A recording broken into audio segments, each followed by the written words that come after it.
Bonjour, chers amis. La paix du Seigneur soit avec vous. Soyez bienvenus à ce partage de la parole en ce dernier dimanche de Carême. Le prochain est le dimanche de Ramon. Et les lectures de la liturgie d'aujourd'hui culminent le message des promesses de Dieu pour l'humanité, qui seront consommées avec la passion, la mort et la résurrection du Seigneur. Le Seigneur soit avec vous.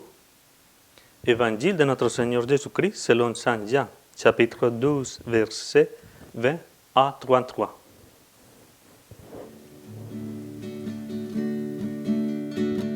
Honneur et gloire à toi, Seigneur, Jésus, source d'amour, toi le chemin de vie, le roi de la paix, Jésus. Jésus, Jésus, honneur et gloire à toi, Seigneur. Jésus, parole de vie, toi, lumière dans ma vie, la joie dans mon cœur. Jésus, Jésus, Jésus.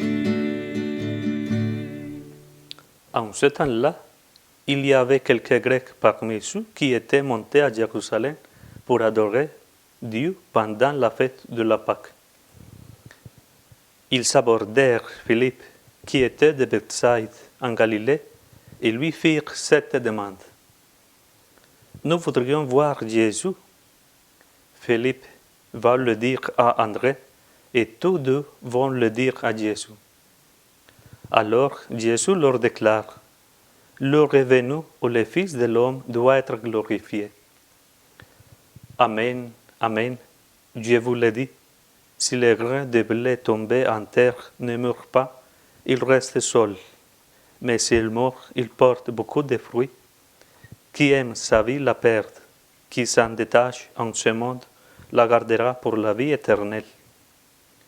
Si quelqu'un veut me servir, qu'il me suive, et là où moi je suis, là aussi sera mon serviteur. Si quelqu'un me sert, mon Père l'honorera. Maintenant, mon âme est bouleversée. Que vais-je dire? Père, sauve-moi de cette heure. Mais non, c'est pour cela que je suis parvenu à cette heure-ci. Père, glorifie ton nom.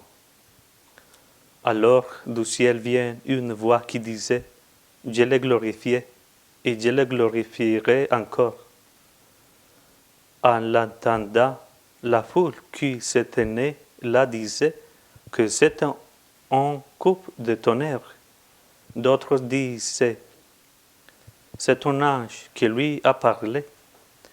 Mais Jésus leur répondit: ce n'est pas pour moi qu'il y a eu cette voix, mais pour vous. Maintenant a lieu le jugement de ce monde.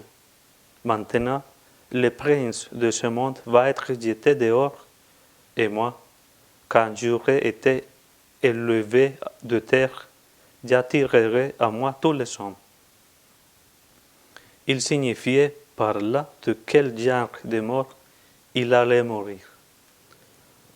Acclamons la parole de Dieu. Gloire à toi, Seigneur, Jésus, parole de vie, toi, lumière dans ma vie, la joie dans mon cœur. Jésus, Jésus, Jésus. Chers frères et sœurs, celui qui s'aime plus que les autres se perd. Mais aimer les autres n'est pas toujours quelque chose de facile, ou de bon, ou de doux. Aimer fait parfois mal. Mourir fait mal. Aimer et mourir apportent de la souffrance. Mais la peur de la souffrance n'est pas un frein à l'amour en Jésus. Votre témoignage de dévouement est un témoignage pour chacun de nous que l'amour demande beaucoup d'efforts. Celui de mettre les autres avant soi. Écouter Dieu, obéir dans l'écoute et suivre sa présence dans la foi et l'espoir, dans la confiance, que bien que les voies de Dieu nous semblent parfois incompréhensibles, ce sont elles qui apportent le vrai salut, la vraie plénitude de notre vie. Et dans ces yeux si paradoxaux de l'Évangile, Dieu même, dirions-nous, c'est précisément là que l'homme voit la mort, la douleur et la souffrance, où la vraie gloire de Dieu est montrée. Jésus est glorifié par le Père, précisément dans sa délivrance. Jésus est ressuscité sur la croix à la gloire. Le visage, le nom de Dieu est montré dans le visage et le nom de Jésus dans son amour. La gloire de Dieu se manifeste dans la mort par amour sur la croix de Jésus. Dans ce grec qui demande à Philippe de voir Jésus, c'est précisément ce que montre. Pour voir Jésus, nous devons regarder la croix et son don. Pour voir Dieu, il faut regarder la signification de l'amour, du pardon et du mystère que cache la croix. La croix est un mystère d'amour. Le mystère qu'en Jésus, nous sommes toute l'humanité de tout le temps. Le mystère que sur la croix, Jésus nous attire tout dans son amour. Car l'amour lui-même est un mystère d'abandon. Le mystère de la souffrance par amour.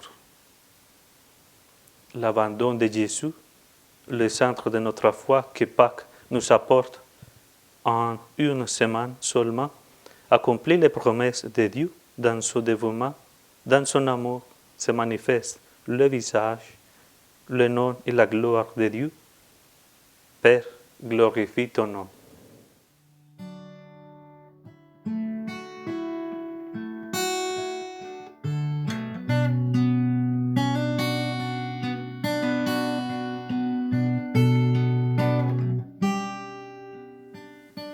Nous te prions, Seigneur Jésus, que la contemplation de ton offrande sur la croix purifie notre regard et notre cœur, qu'elle nous permette de voir ce qui est réellement important dans cette vie, qu'elle nous fasse découvrir la vraie beauté, celle de l'amour pour Dieu et pour mon prochain, celle de l'obéissance au Père, de la confiance, de l'amitié, de la fidélité et de l'humilité. Amen. Que Dieu Tout-Puissant vous bénisse au nom du Père, du Fils et du Saint-Esprit. Amen.